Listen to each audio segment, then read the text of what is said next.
সামাজিক যোগাযোগ মাধ্যমে প্রকাশিত একটি ভাইরাল ভিডিওতে দেখা যাচ্ছে বিএনপির এক জনসমাবেশের মঞ্চের নেতাকর্মীদের ভিড় থাকলেও মাঠ জুড়ে নেই সাধারণ মানুষের উপস্থিতি। বিশাল সমাবেশ হলেও মাঠে মানুষের সংখ্যা ছিল শূন্য। ভিডিওটি ছড়িয়ে পড়তেই নেটিজেনদের মাঝে শুরু হয়েছে ব্যাপক সমালোচনা।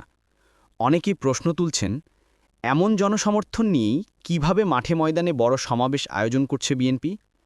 কেউ কেউ আবার মন্তব্য করছেন, এটি কি জনসম্পৃক্ততার সংকটের একটি স্পষ্ট চিত্র নয়? ভিডিওটির সত্যতা নিয়ে এখনও কোনো আনুষ্ঠানিক বক্তব্য পাওয়া না গেলেও এটি ঘিরে আলোচনা, বিতর্ক ও সমালোচনা অব্যাহত রয়েছে অনলাইন জুড়ে।